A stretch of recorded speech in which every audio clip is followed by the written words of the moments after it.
Hey YouTubers, Wet Movie 1 here, back with another Blu-ray update. It's been about 2 weeks now since my last one, trying to keep this on a regular schedule. I'm in my work uniform right now. I just got home from work, so long day at Blockbuster. But that started off, I have 14 things to show you today, so let's get started. The first one I picked up at Best Buy, and that is Breaking Bad, Season 4. I'm still watching it right now. I'm almost finished with disc number 1. It's one of the best shows on TV right now. I think they're going into Season 5, and that's going to be the final season. But it's really cool. I don't want to get into the show very much because most of you guys already know it. You know, Mr. Walter White's a chemistry teacher in school, turns into being a meth dealer and blah, blah, blah, blah, blah. Crazy mess, crazy mess. It's a cool show. Check it out. That's Breaking Bad, the complete 4th season on Blu Ray. Next one up here is from Kino. This is Buster Keaton's The Saphead, a silent film from what's called 1920. And it's pretty much about a rich guy. Buster Keaton's a rich kid that gets cut off from his father. He has to make his own money to marry the woman he wants to marry. That's pretty much the movie. But if you love Buster Keaton's comedy, I suggest checking this one out. My favorite one that he did that I've seen was The General. I wish I had that one on Blu-ray. I will get it sooner or later. But that's The Saphead on Blu-ray put out by Kino. It's pretty cool. It has some really cool special features on here, like the restoration process, how they went back and restored it. Because there's 2 different versions of the movie on here. Like the one they messed with, that's actually a lot better. And then this other, the other version where they didn't really use like the special effects and stuff. It's really cool. I always like watching special features when it comes to like restoration and how they fix the film. I like that stuff, especially since it was made in the 20s and looked fantastic on Blu-ray. These next couple here are from Welgo USA. Man, some of these movies are really cool right here. Like I just recently watched Cherry Bomb. This is a movie that's in English and everything, and it's pretty much about a stripper named Cherry. Cherry Bomb is what she's called, but her name's Cherry. And she's dancing on the stage, and these guys asked her to come in, asked her to come into their private room for a show. And then, she's dancing up on the guy, she's dancing up on this one other guy in the corner, and then these one guys go off and pay off this one guy, pay off the bouncer guy to just leave the room, and then something really bad happens to her. You don't really see it all, you see it in flashbacks and stuff, but it's pretty much a revenge story about Cherry getting back, getting those guys back for what they did to her. It's kind of like those, kind of like I Spit on Your Grave, but a little less graphic, but still the same coolness factor. You know what I mean? I Spit on Your Grave. Those whole things. Something bad happens to someone and the person goes ape shit and kills tries to gets everybody type of thing. It's like an 80s throwback type of thing. It's really cool. Cherry Bomb's cool. If you guys like those revenge movies, you'll dig the hell out of Cherry Bomb.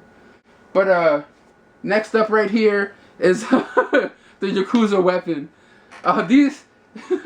This movie was wacky and crazy, just like the Mutant Girl Squad one I reviewed before. You know how there's wacky, zany things going on, over the top gore type stuff.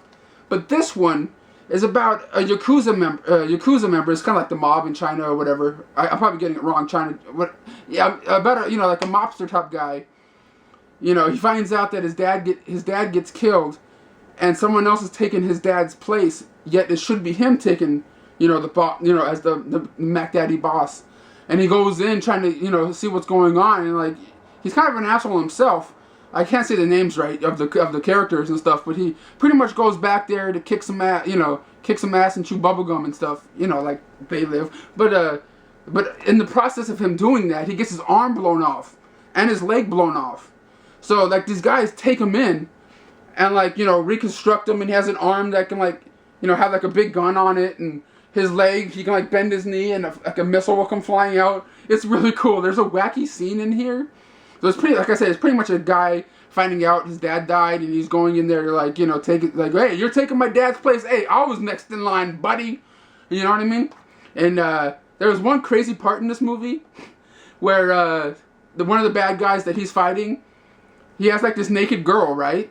And he picks her up, and then the naked girl spreads her legs, and a missile comes flying out of her snooch. I'm like, wow, I don't want to see a girl like that, man. It was like either that or the snooch or the booty pipe. I don't know, but it was crazy.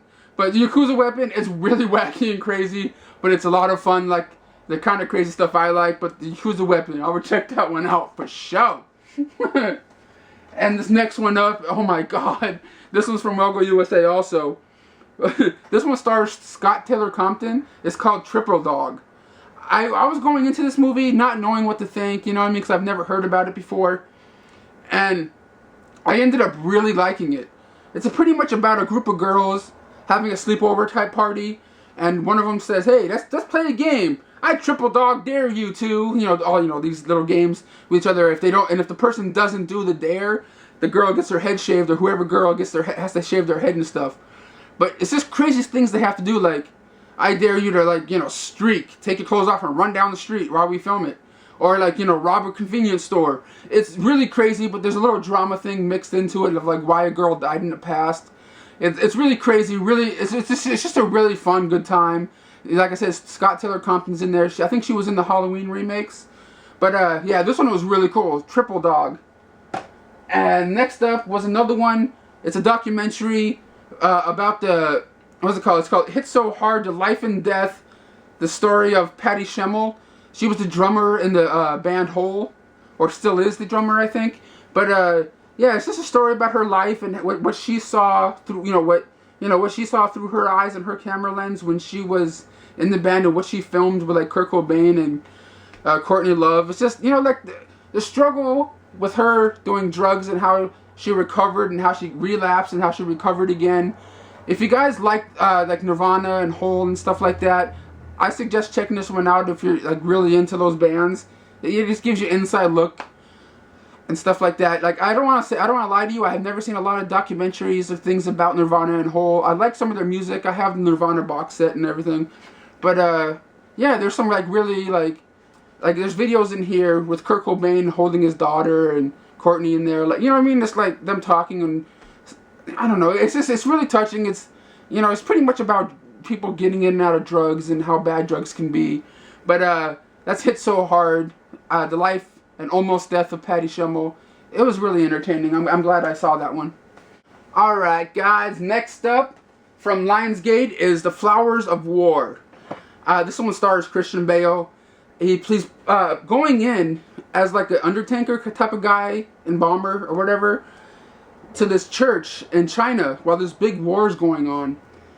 And he comes across all these young kids and stuff in this church. So he pretty much poses as a preacher from another town, and tries to help out these kids during this big war. It was really kind of hard to explain this movie without ruining it for you, but it was really wonderfully shot. The battle scenes were awesome and epic. But it's just the only complaint I had about this movie was the subtitles. I like watching movies with subtitles sometimes, but sometimes they're just too quick. They pop up on the screen. It's like poof poof, what? I hate having to keep pausing to try to read what's going on and stuff. But it's a wonderfully shot movie. Christian Bale is pretty cool. I haven't, because I haven't really watched a bunch of movies with him in it except for the Batman stuff. But Flowers of War, I suggest checking it out. It's a big war epic type movie with Christian Bale trying to save a group of young people. It's really entertaining. It's kind of long though. It's 142 minutes. But if you like war epic type movies, you'll dig the hell out of Flowers of War, guys. Check this one out. Next up, right here, I picked up from Best Buy. I thought this one was gonna be a How High, or some sort of big stoner movie like Friday or something. Oh boy, was I wrong. This one is Mac and Devin Go to High School, the movie starring Snoop Dogg and what's his name, Wiz Khalifa. I really like Snoop Dogg.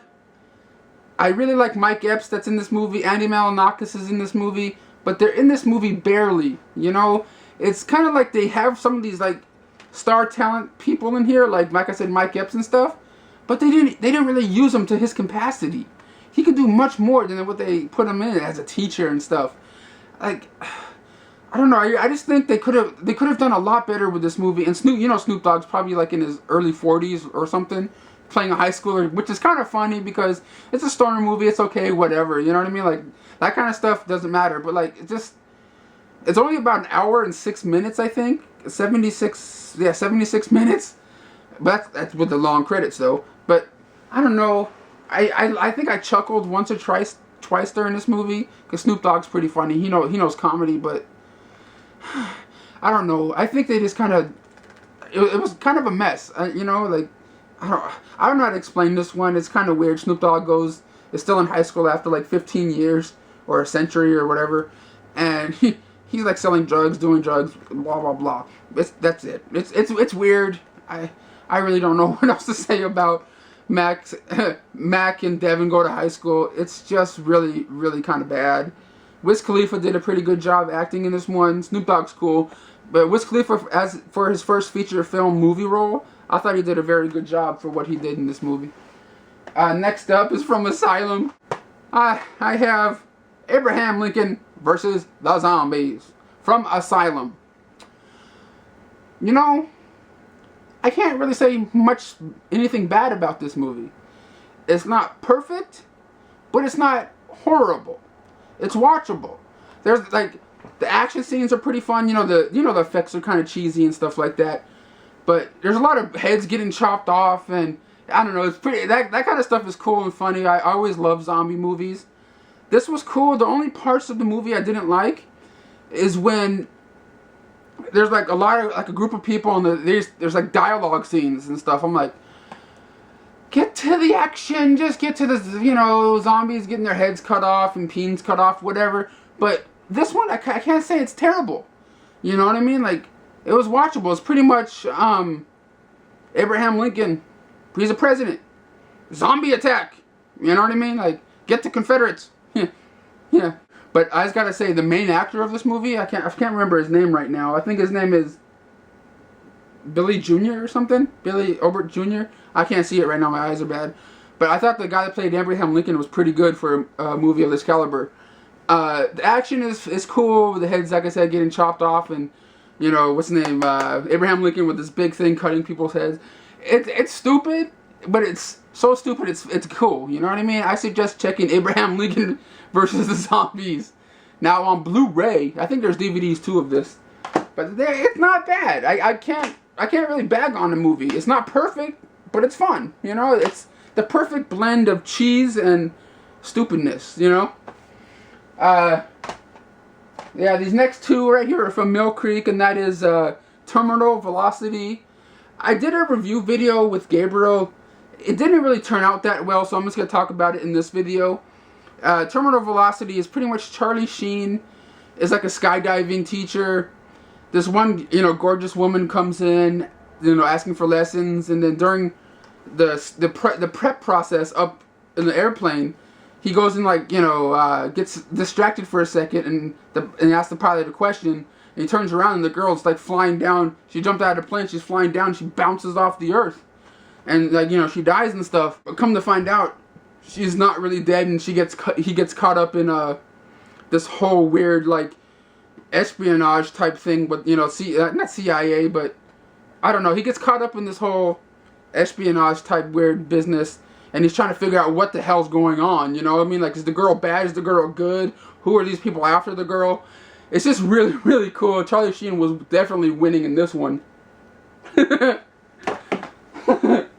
And next up is Born Yesterday, starring Melanie Griffith, John Goodman, and Don Johnson. But this one's pretty much, John Goodman's character is like a business guy, a really rich business guy.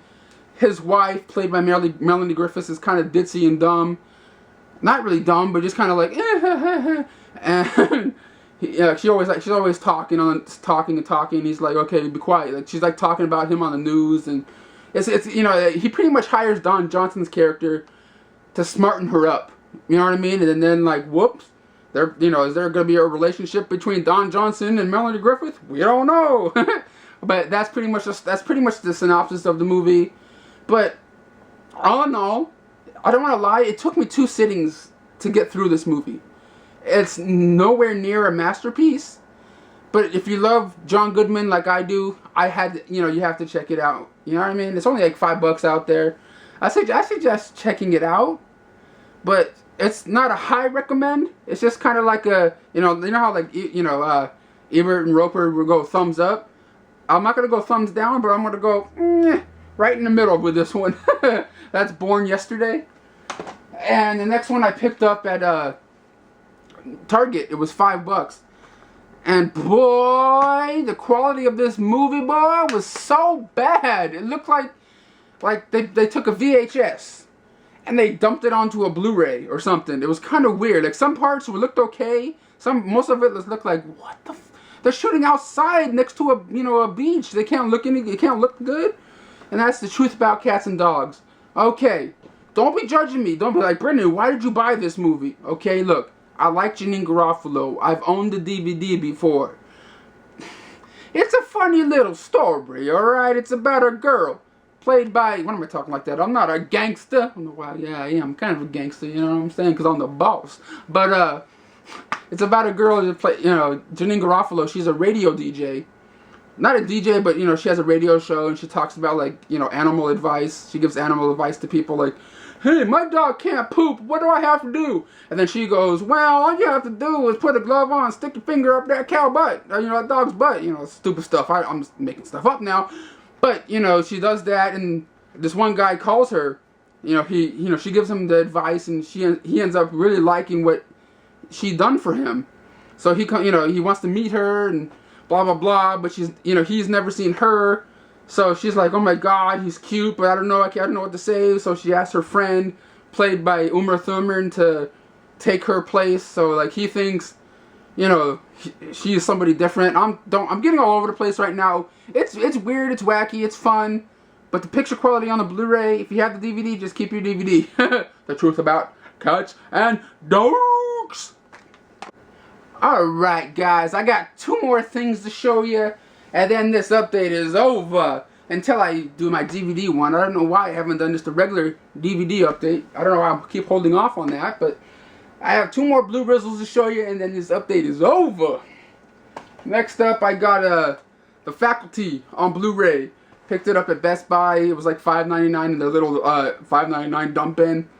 You guys all know this movie. Kids going to school. Faculty members are like infected with something, or a couple of them are infected with something, trying to infect others, trying to figure out how you kill the monster and what blah blah blah. But it's pretty cool. It's a hip one, directed by Robert Rodriguez, from Desperado, From Dusk Till Dawn, and all this cool stuff, Spy Kids and stuff. But The Faculty, always been one of my favorite ones when I was a little bit younger, like in high school. I think I was in high school when this one came out. There's really no special features on this at all, nothing. But it looks really good on Blu-ray. They did a fantastic transfer, unlike they did with this one. I think this one came out around the same time. But The Faculty, for $5.99, you can't beat that price. I think it's Echo Bridge that put this one out.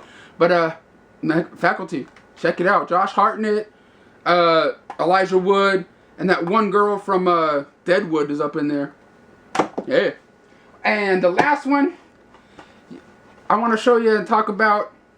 I talked about it in one of my hoarding up videos. I think it was the last one I did. I'm like, I need to try to find it for under $15 or I'm not going to buy it. You guys all know what it was. It was 1,000 Words. I bought this movie.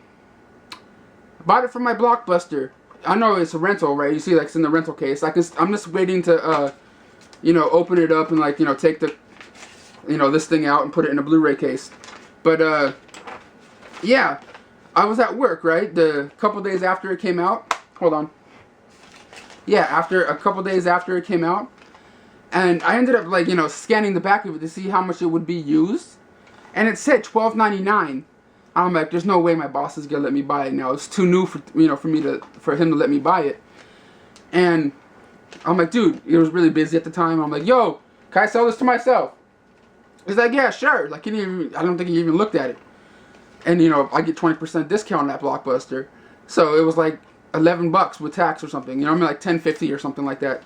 I even have the receipt. Wait, what does it say? Yeah, $11.30. But, yeah, so I've got it. But it was under $15. Just how I like it. But, the movie, I think, the movie was made. I think it's the movie Eddie Murphy made right after Norbit, like 5 years ago.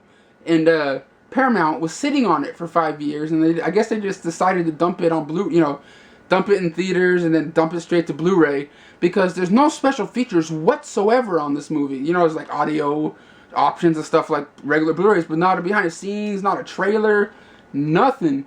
But it's pretty much about Eddie Murphy's character. It's kind of like Liar Liar in a way, but every time Eddie Murphy says something, a leaf would fall. And, you know, after a while he only has 1,000 words, and after all the leaves fall, he dies and stuff. But I don't know. It has a couple of funny things in there, because Eddie Murphy is not a bad actor. I think sometimes he just picks bad movies. You know what I mean? But, I don't know. I just wish one day Eddie Murphy would come back to, like, his 80s self. You know what I mean? Like, come back, do, like, another Beverly Hills Cop movie and shit, or something. You know what I mean? Like, or another 48 hours. Make it 49 hours, or whatever the hell, you know? Not 49, but whatever. But this one wasn't bad. It just wasn't perfect. And I just don't see why Paramount would sit on it for 5 years and do nothing with it. You know? It's okay. With this one, I wouldn't say buy it. I would say rent it. You know what I mean? Or, you know, this rent the thing. Don't buy it. Of course I need it because I'm a straight up hoarder. But yeah, that's 1,000 words on Blu-ray. It looked cool. You know, the picture quality is always really good on stuff like that. But yeah, that's my update for today, guys. Thank you so much for coming by. I don't know if I talked that much about the stuff today because I'm really tired. I just got back from working like an 8-hour shift. Alright, guys, one last thing before I go. I want to give a big shout out to my homeboys, Killer Cow and Tony Midnight from Wolf House 808. They're my boys. I think they're from Hawaii or something. They're cool as hell. I've been watching their videos for a couple of weeks now. I think they have like 33 subscribers. Please, guys, get them up to 500 subscribers or more. And if I see them get 500 subscribers or more before the end of next week, I'm going to do a Blu-ray giveaway. So please, guys, check out their link in the description box. My homeboy, Killer Cow, Tony Midnight. Check them out. They're the big boys. They could totally be part of the big boy club, the Fat Amigos. You know what me and Sean got going? Man, they can be part of my club any day. If you guys love movies, love movie reviews, these guys are funny as hell. Please check them out. Wolf House 808. I don't know why I keep thinking like that. Wolf House 808. Links in the description box, most likely right on top, so you guys can see it right on top of the description. Please check them out. Help me get them 500 subscribers in the next 2 weeks. And if I see them get 500 subscribers, bam, Blu-ray giveaway, baby. These are all the ones I've talked about in this video. See ya. Hopefully I do that DVD update one soon with the regular DVDs in it. But yeah, because I got No Holds Barred on DVD also. So I want to talk about that one. That was something fun. I'll see you guys all later. Bye.